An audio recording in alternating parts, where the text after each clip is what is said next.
Muy buenas tardes. Un nuevo programa de Geopolítica en el Atlas. Hoy jueves 28 de noviembre, las 17 horas en punto. Saludamos a toda nuestra audiencia desde el Complejo Cultural Atlas en la ciudad de Rosario. Saludamos a Luis Gote, nuestro compañero de equipo. ¿Cómo estás, Luis? Bienvenido desde la ciudad de Mar del Plata. ¿Cómo anda todo por ahí? ¿Qué tal? Buenas tardes, Gastón. Saludamos a la producción. Bien, muy bien. Con una mini primaverita, dado que este año parece que nos pasó de largo por aquí, pero ya están anunciando lluvia para el fin de semana, así que no logramos estabilizar el clima acá en el sudeste de la provincia de Buenos Aires. Bueno, estamos más o menos parecidos, nosotros acá también, y lo importante y lo bueno es que no se está dando esa predicción que había tan negativa, ¿no?, sobre el inicio de la primavera, y era que íbamos a tener la presencia de la Niña y que en consecuencia íbamos a tener una gran sequía.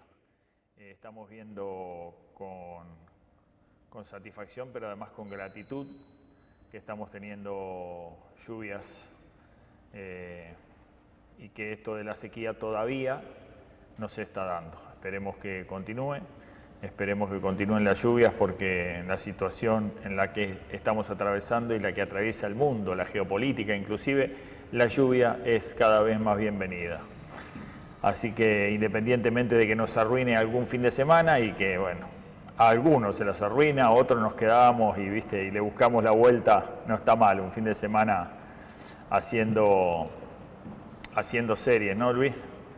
Mira, Así vos que dijiste bueno.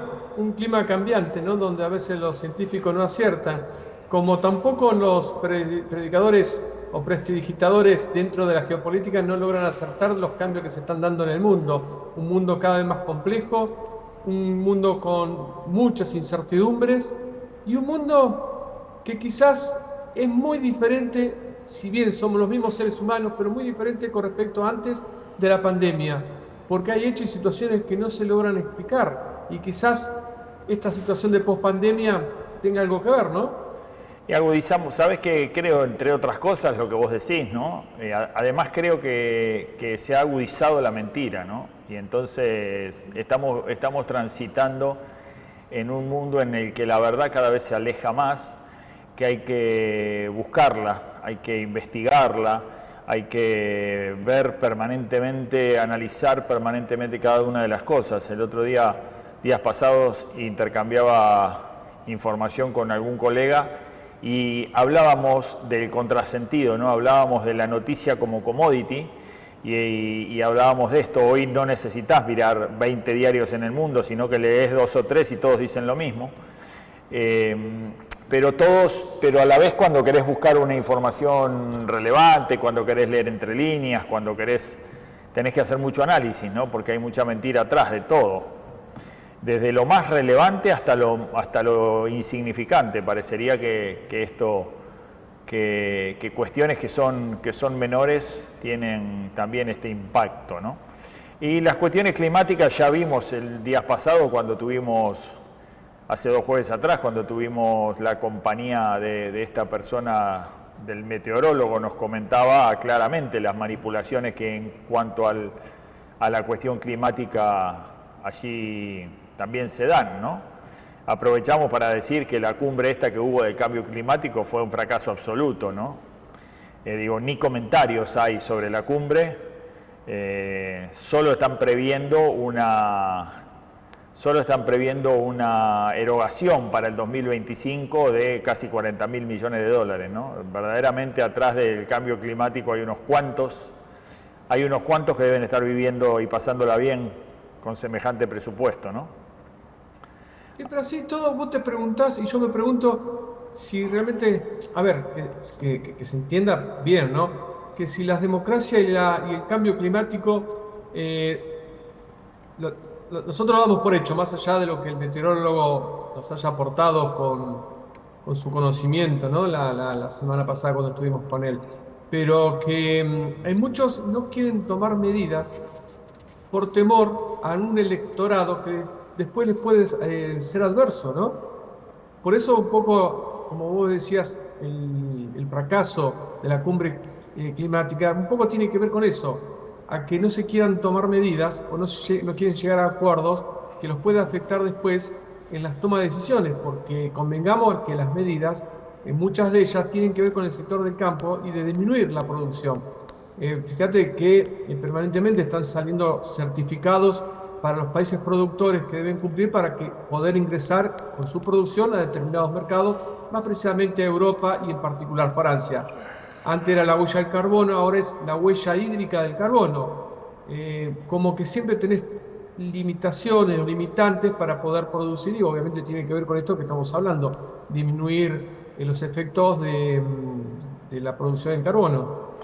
Sí, a mí también me da la sensación, Luis, que va hacia un decantar en el que finalmente la verdad termina siendo inalterable, ¿no? Y en consecuencia también pasa con el cambio climático lo que pasó con las energías verdes, ¿no?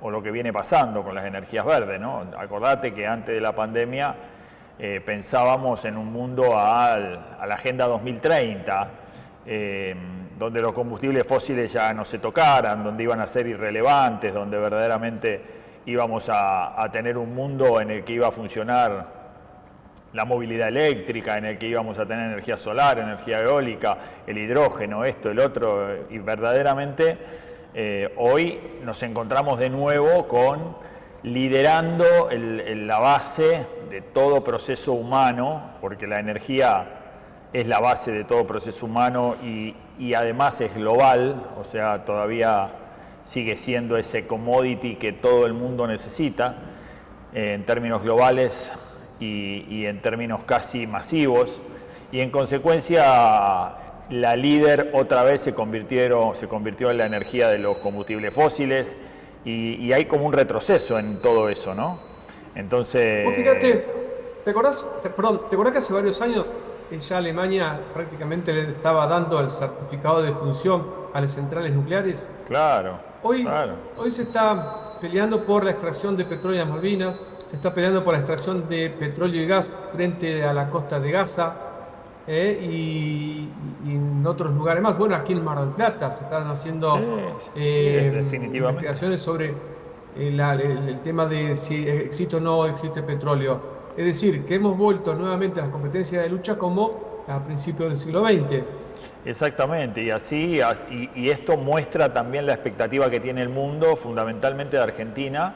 La gran expectativa del mundo respecto a Argentina es una expectativa vinculada a una Argentina energética, exportadora de energía, ¿no? Y fundamentalmente de petróleo y gas, y fundamentalmente de más gas que petróleo. En consecuencia, este es el escenario que uno plantea. Veía un informe días pasados donde ponen a Argentina en los próximos 10 años casi a la altura de la producción, digamos, entre petróleo y gas, casi a la altura de México, ¿no? Que hoy estamos 10 veces abajo. Entonces, el escenario extractivista y el escenario de exportación de energía para Argentina es muy virtuoso y está todo vinculado a los combustibles fósiles, ¿no? Así que me parece que en ese sentido pasa con el cambio climático algo similar, ¿no? Hubo mucha expectativa, hubo mucho miedo, hubo mucha tensión, hubo una gran parte inclusive de la sociedad en general, en términos globales, que le prestó atención a esto y me parece que empieza a decantar en el sentido en el que sí, está bien, está bueno que cuidemos el planeta, está bueno que cuidemos y que seamos más ordenados en la gestión de residuos, está bien que hagamos las cosas para mejorar o para mantener el planeta, pero no que se conviertan en una imposibilidad de hacer casi todo, ¿no? ¿Te acordás que era casi había que pensar en cualquier cosa que fueras a hacer, porque en cualquier gestión productiva contaminabas?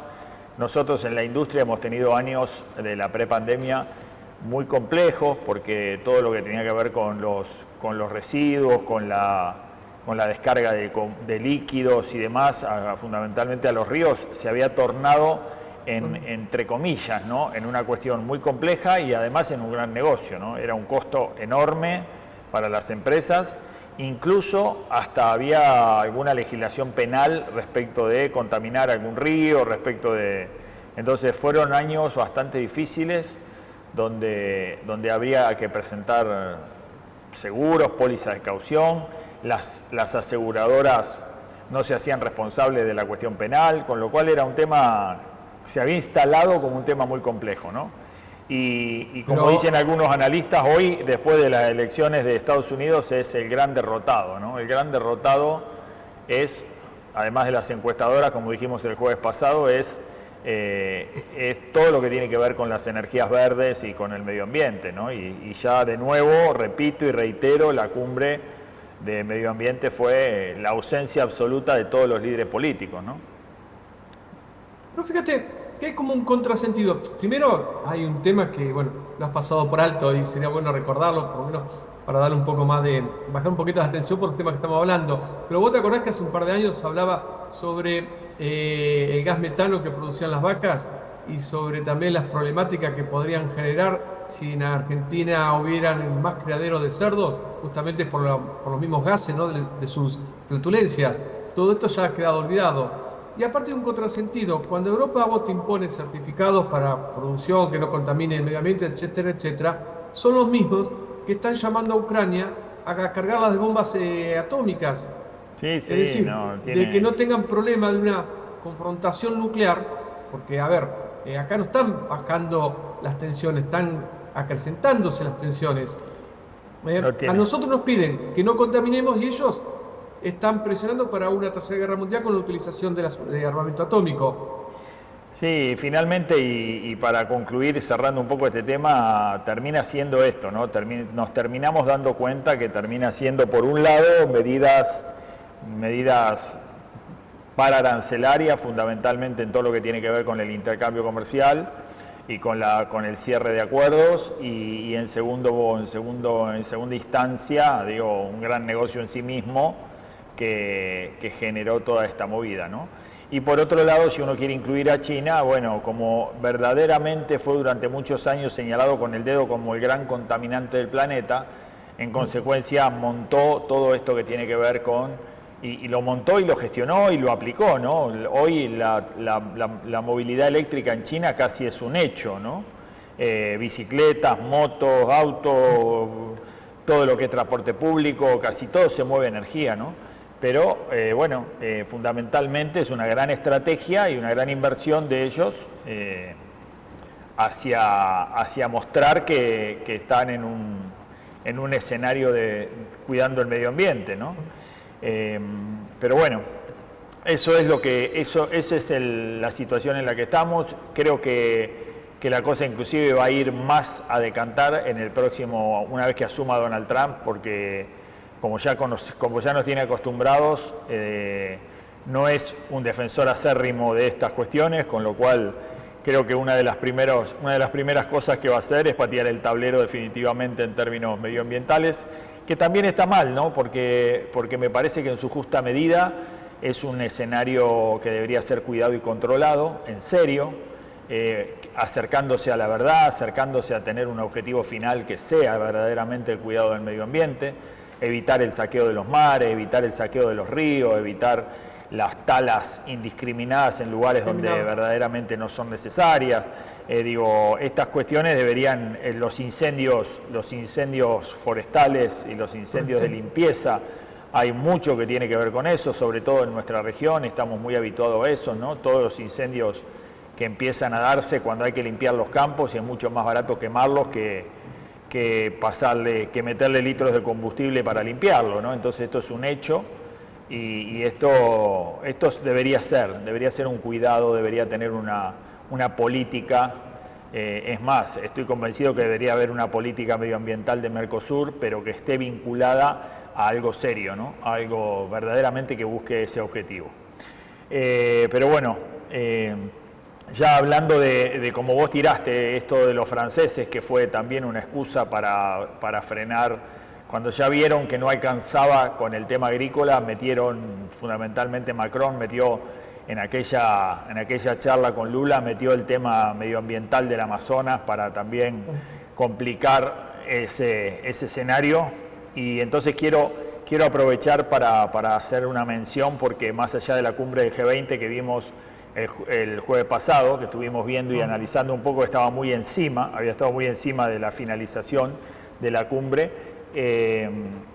Quiero levantar de nuevo la figura de Lula, ¿no? Quiero levantar la figura de Lula, el presidente de Brasil, porque esta semana siguió insistiendo con que él venía con la idea de avanzar en el G20, en el acuerdo Mercosur-Unión Europea, y esta semana tuvo declaraciones relevantes, ¿no?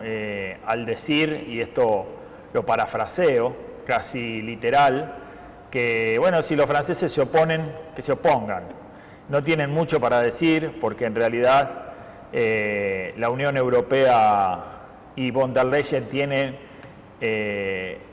las facultades para avanzar en el acuerdo, y es una decisión que se avance en el acuerdo Mercosur-Unión Europea. Y la delegada de la Unión Europea dijo también, declaraciones públicas recientes, de ayer o antes de ayer, que verdaderamente había que empezar a pensar en 700 millones de habitantes más allá de los productores agrícolas franceses, que los alemanes y los españoles están a favor, y que en definitiva, si no se avanza en ese acuerdo, que el espacio vacío que se va a dejar lo va a ocupar China, y que definitivamente ese escenario debe avanzar. Y entonces, en verdad, nos gratifica mucho tener un líder como Lula que entienda, y lo está, básicamente está haciendo una defensa de la industrialización y de un modelo industrialista, y diciendo que no hay ninguna posibilidad de prosperidad y de soberanía en una región si no es a través del trabajo y del desarrollo productivo. En consecuencia, es necesario para Brasil y para la región avanzar en esos términos, ¿no? Entonces, marca un poco también una gran diferencia y esto hay que decirlo, y aunque nos pese y aunque nos ponga incómodos, marca una gran diferencia del sector industrial brasileño con el nuestro, ¿no? Con el de los demás miembros del Mercosur, pero fundamentalmente con Argentina, que ostenta y que supo tener una industria que estaba por encima de la brasileña, ¿no? Hoy estamos años luz de la industria brasileña, y ellos están concibiendo que es una gran oportunidad para dar ese salto cualitativo en la industria.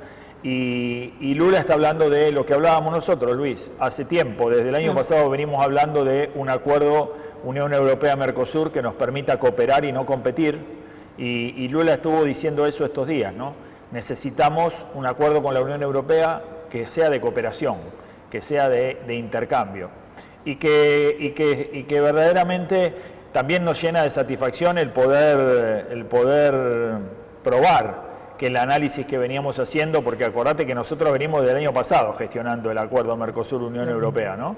El análisis que veníamos haciendo era correcto en función de la gran oportunidad que teníamos que aprovechar, dada la situación compleja en la que la Unión Europea se encuentra, ¿no? Entonces era el momento justo para que no se marcara esa gran diferencia que en los últimos 20 años se daba, donde la Unión Europea nos miraba de arriba, ¿no? Y entonces era un acuerdo marginal para ellos, era una región, bueno, que nos trataban como que nosotros veníamos en la cola, ¿no? Casi era un favor concedernos este acuerdo. Hoy, en la situación en la que está la Unión Europea, con el desarrollo energético que está viéndose en la región, bueno, ¿quién dice, no? Que Argentina, que Brasil, que Mercosur pueda ser inclusive hasta un proveedor energético, ¿no? De la Unión Europea. Vos fíjate, Gastón, que hace 25 años que se viene tratando de llegar a un acuerdo entre la Unión Europea y el Mercosur. 25 años ya. Y todavía estamos en retroceso, un pequeño avance, retrocedemos. Y Francia obviamente es un gran escollo, sobre todo desde la gestión de Sarkozy con el actual Macron. Y por otro lado, también es interesante el papel de México, de Claudia Sheinbaum, ¿no? Con respecto a Estados Unidos, que más o menos es lo mismo lo que dice Lula con respecto a la Unión Europea. No estamos para competir, sino para complementarnos, para trabajar en conjunto, en cooperación y colaboración. Pero hay posturas, seguramente tendencias ideológicas, que impiden esa comprensión de la complementación, ¿no? Y que terminan cerrando puertas y destruyendo puentes.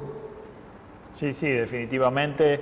En este sentido fueron palabras interesantes la de la presidenta de México con respecto a lo que también nos tiene acostumbrado Donald Trump, ¿no? Él es un dialéctico bravucón, que después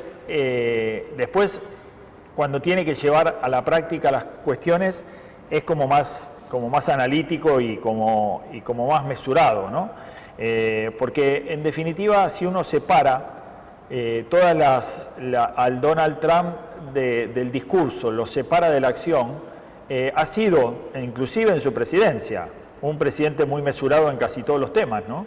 Ha sido un presidente bastante equilibrado, pero bueno, es un poco el modelo que también la sociedad está comprando, ¿no?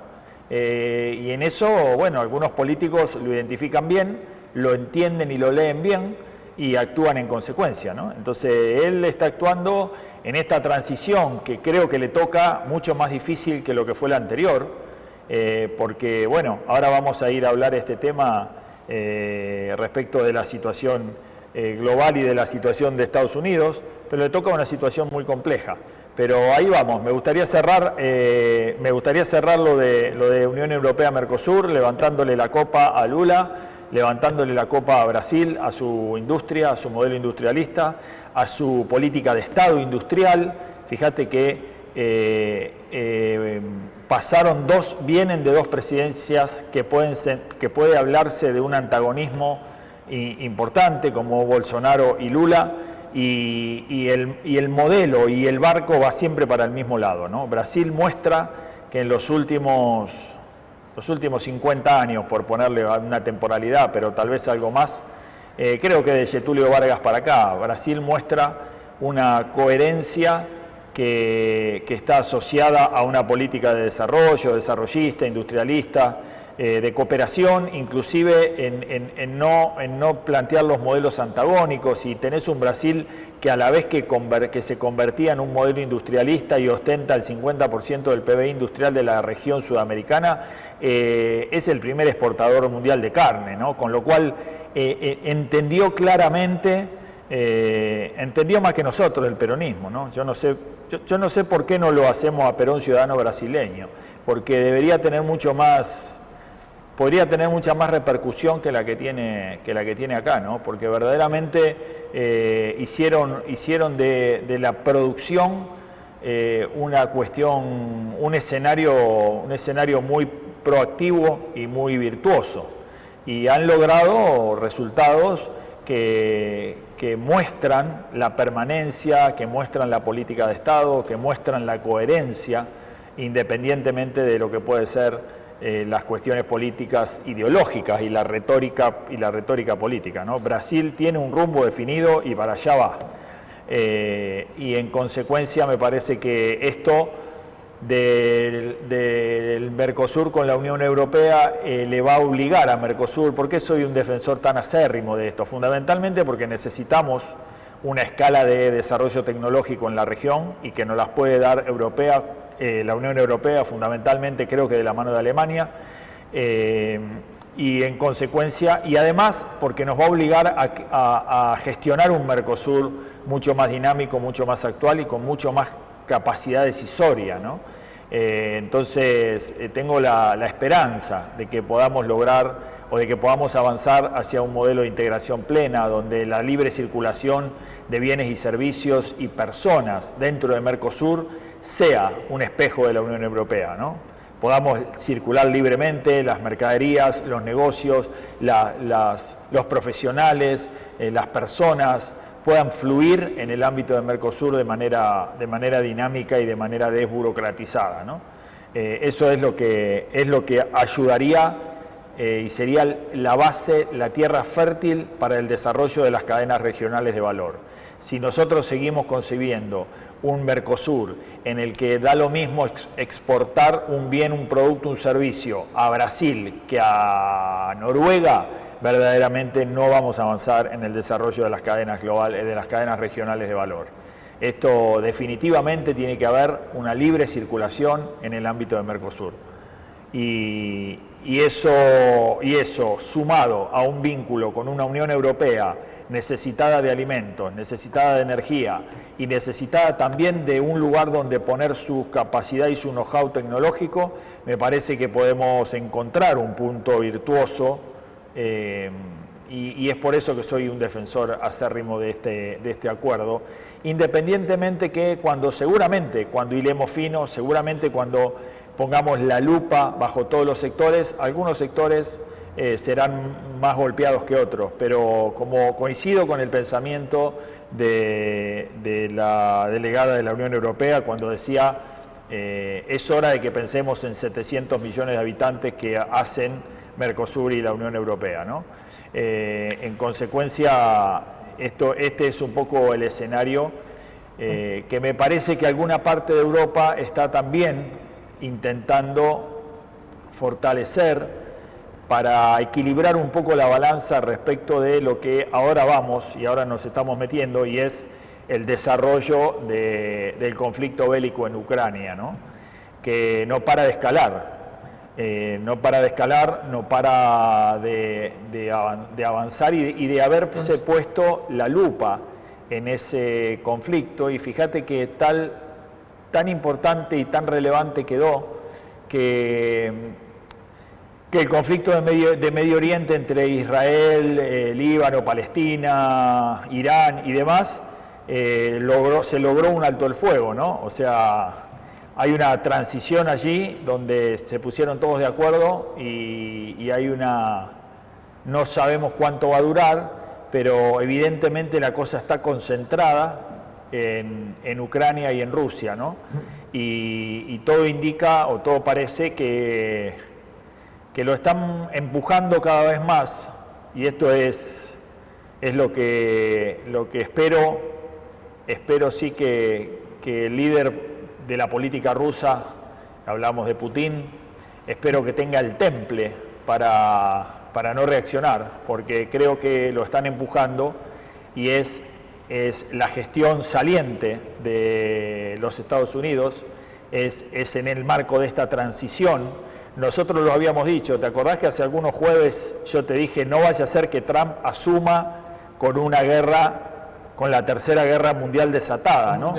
Y en consecuencia ya no la puede evitar. Digo, me parece que la cosa va por ahí, me parece que están intentando, haciendo que Putin escale, que no le quede más remedio, chuzándolo cada vez más, fundamentalmente para que cometa el error de utilizar alguna de estas armas o de largo alcance, o no me animo a creer en términos nucleares, pero no hace falta que use armas nucleares. Yo creo que donde alguna de estos misiles de largo alcance caiga en Europa, y estamos hablando de Occidente, me parece que eso va a ser una excusa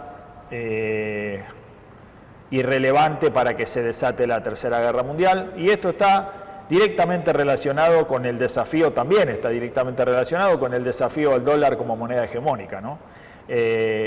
Todos aquellos, y también lo dijimos acá en este programa, Luis, lo recordarás, estamos cerrando el año, estamos pasando las facturas de todo lo que dijimos, ¿no? Dijimos acá en este programa que todos los que se animaron históricamente a desafiar el dólar de la Segunda Guerra para acá, todos se metieron en un berenjenal y en un conflicto que terminó siendo bélico y que terminaron mal, ¿no? Esto, hoy cuando hablamos de Rusia asociado a China, estamos hablando ya no hablamos de Saddam Hussein ni de Irak, estamos hablando de la otra mitad del mundo, con lo cual esto puede terminar en un lugar. Así que esperamos que Putin tenga la templanza para poder aguantar a que la transición de Estados Unidos asuma Donald Trump. Yo creo que le va a poner, si puede, le va a poner, por lo menos levantar el pie en el acelerador, ¿no? En este sentido.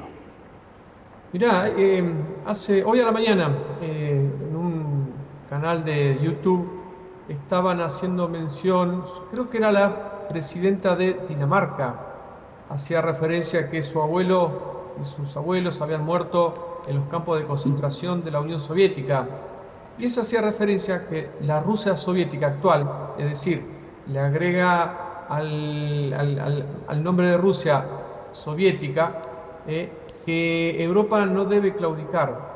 Y en Polonia también existen voces políticas haciendo mención a los oficiales polacos asesinados por los rusos a finales de la década del 30.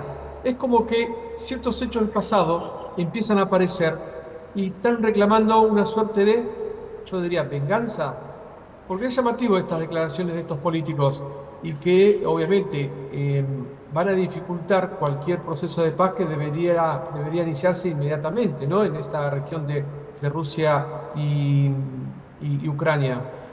Hay un enviado de Donald Trump que llegaría a Europa para hablar con el representante ucraniano de que empiecen a buscar una forma de llegar a un entendimiento de Rusia. En primer lugar, congelar toda la situación al día de hoy, es decir, que la región ocupada por Rusia, que es un 20% de la geografía ucraniana, queden en poder de Rusia. Cosa que quienes se oponen nuevamente son los ingleses. Es decir, parece que la voz del conflicto no es entre Zelensky y Putin, sino entre Inglaterra, Rusia y Estados Unidos. Bueno, convengamos que esto ya pasó, ¿no? El que Exacto. boicoteó el acuerdo de paz que estaba previsto hace 2 años fue Boris Johnson, ¿no? No es la primera vez que los ingleses boicotean ese acuerdo de paz, así que van a seguir haciéndolo, y están fogoneando el traslado de armas nucleares a Ucrania, ¿no? Por eso digo, están haciendo todo lo posible para que no le quede más remedio a Putin Bueno, que avanzar en esos términos, ¿no? Lo están poniendo en la crisis de los misiles de Kennedy, ¿no? Cuando fue aquella exacto. crisis de los misiles de Kennedy poniéndole misiles en Cuba, ¿no? En Cuba. Y creo Pero- que tiene que estar claro Putin que debería permitir, si eso ocurriera, no debería reaccionar. No debería reaccionar porque en realidad lo que quieren es desatar la Tercera Guerra Mundial, y esto está más que claro, ¿no? En consecuencia, y quieren hacerlo responsable a él, ¿no? Porque en definitiva va a ser, el argumento va a ser que él tiró la primera piedra, ¿no? Y no que le pusieron una carretilla llena de piedra enfrente de la casa. Entonces, este es el escenario que estamos viendo que escala, y estamos teniendo, mucha preocupación el resto de los que habitamos este mundo y que queremos seguir habitando por un tiempo más, ¿no? Así Fíjate que que, es llamativo, sí, es llamativo la falta de reacción de los pueblos europeos, porque vos no ves reacciones en contra en Francia o en Alemania, en España bueno, mismo, con respecto al conflicto este, ¿no? En España tenés otras reacciones, pero tienen que ver con la inoperancia de Sánchez con respecto al clima y a los efectos y a las consecuencias que ha causado estas tormentas que hemos visto en estas poblaciones o áreas españolas. Pero básicamente no hemos visto reacción de los ciudadanos europeos ante la escalada del conflicto y ante una posible guerra nuclear, porque los principales afectados de la misma van a ser, por lo menos directamente, los propios europeos, ¿no? Ni tampoco con respecto ahora que están ingresando al invierno, donde las facturas energéticas van a ser mucho más caras, al igual que el consumo de alimentos. mira, creo ahí, y no sé si vos coincidirás conmigo, es muy bueno el lugar en el que te metiste. Creo que la sociedad europea ha tenido una gran fractura, y le ha quedado un gran miedo de la pandemia, ¿no? La pandemia los ha marcado de una manera muy, muy importante.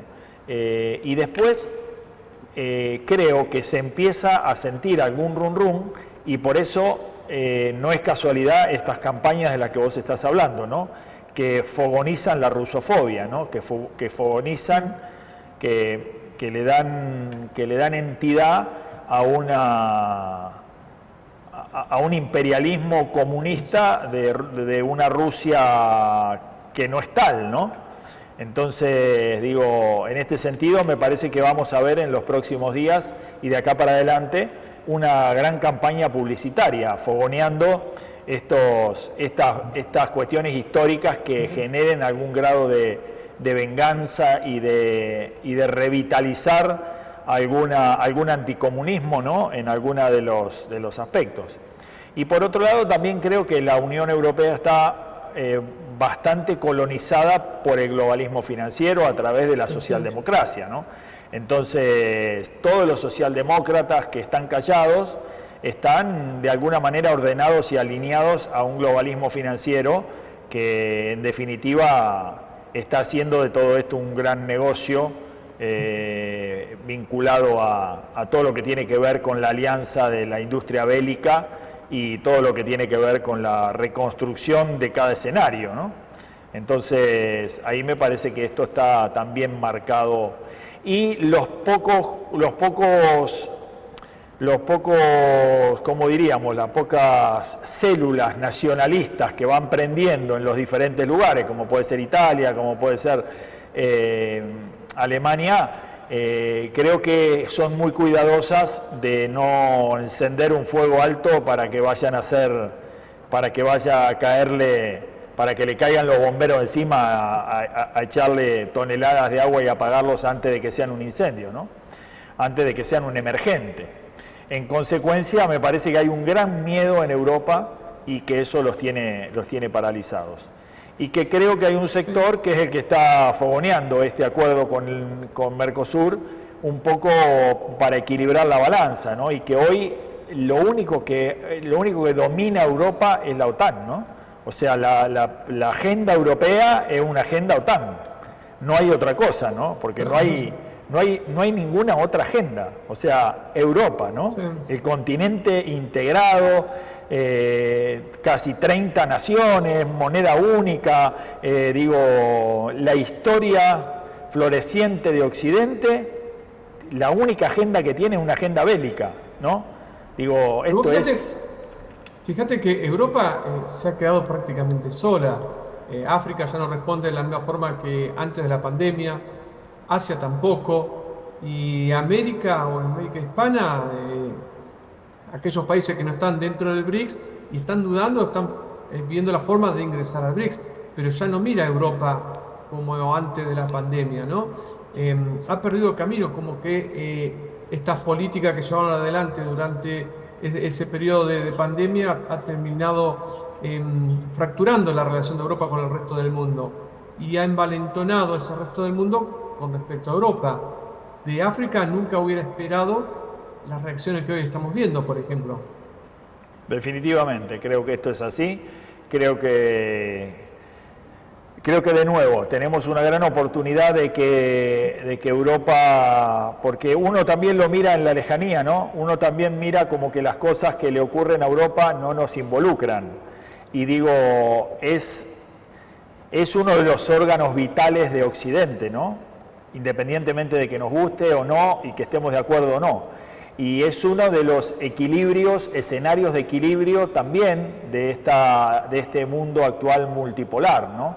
En consecuencia, una Europa devastada, una Europa desintegrada, una Europa en que el último apague la luz, tampoco nos sirve a nosotros, ¿no? En esto tenemos que estar claros. En consecuencia, independientemente de cualquier acción, tenemos que analizar cuál es la estrategia y la conveniencia de nuestra región, ¿no? En función de eso. En consecuencia, seguimos fervientemente y desde acá nuestro aplauso y nuestro abrazo y nuestro deseo de que no afloje y no claudique del gobierno brasileño, de Lula da Silva, de su política exterior y de su sector industrial para que podamos avanzar en el acuerdo Mercosur-Unión Europea y esto nos fortalezca y nos dé un espacio de cooperación a todos, ¿no? Así que, no sé si querés decirme, como siempre, Luis, estamos llegando al fin de nuestro programa y nos quedan algunos minutitos para hacer algún análisis de último momento, pero bueno, ahí estamos.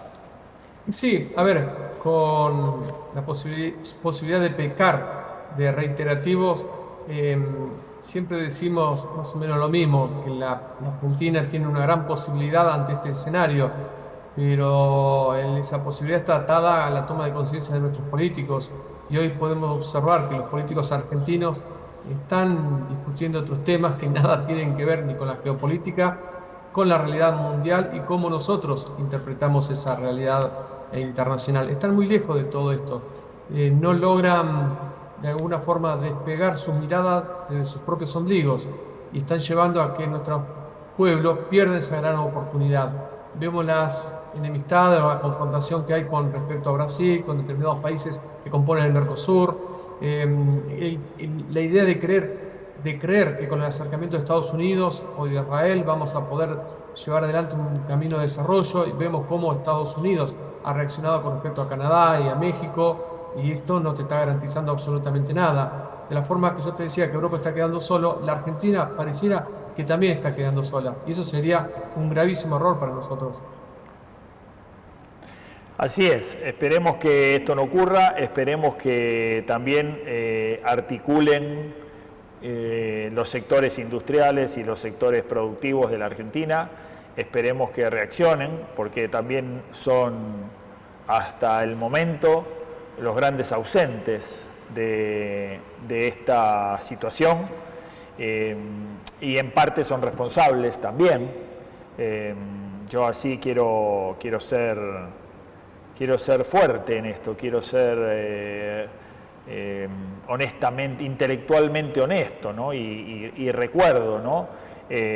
Aquellas políticas pasadas donde se protegió la industria argentina, donde se la cuidó como debe ser, y en muchas ocasiones, y no digo en todas porque conozco en profundidad el tema, y porque sé que hay excepciones, pero en muchas ocasiones, durante mucho tiempo se dedicaron a maximizar recursos, a maximizar ganancias y a no reinvertir, y a no crecer, y a no convertirse a la medida brasileña, ¿no? A no convertirse en empresas globales. Tenemos en los últimos 50 años, nos alcanzan los dedos de una mano para contar las empresas argentinas que se han transnacionalizado, ¿no? En consecuencia, no estoy más que relatando, esto no es una crítica, no estoy más que relatando la realidad. Así que llegó el momento de que una instancia que también es verdad que es más global que otra cosa, una instancia en la que este mundo multipolar viene de un lado y del otro a tratar de ser hegemónicos y a tratar de manejar en la máxima posibilidad el desarrollo tecnológico para incorporar horas hombre, horas de trabajo a las materias primas. En consecuencia, este es el escenario en el que estamos. Necesitamos de una clase industrial y productiva que no se acomode a lo que está pasando hoy, donde, bueno, no quiero ver un sector industrial que deje de producir y que empiece a importar, ¿no? Que esto también es lo que empieza a generarse en el sentido de cuando estas aperturas empiezan a dar, ¿no? Entonces empiezan a dejar de producir para reemplazar los productos fabricados por productos importados, y aún así maximizando más utilidades, ¿no? Así que espero que eso no ocurra, espero que podamos avanzar en fortalecer, como leía hace un rato, como decía hace un rato, las palabras de Lula, ¿no? No hay ninguna posibilidad de un modelo exitoso si no hay un modelo productivo industrialista atrás. Así que este es nuestro análisis. Y Luis, ahora sí, nos quedamos sin tiempo. El jueves que viene vamos a tener un invitado, un invitado vinculado a las Fuerzas Armadas, ¿no? A lo que tiene que ver con que nos permita hacer un análisis o tener otra voz en términos del mundo global y del mundo bélico en el que estamos transitando, ¿no? Así que parece que eso va a ser oportuno. Así que Luis, bueno, te saludo, te mando un fuerte abrazo. Dale. que Mar del Plata siga bien. Y desde acá de Rosario, a ustedes, desde el Complejo Cultural Atlas, les mandamos un fuerte abrazo, que tengan una buena semana y que Dios los bendiga.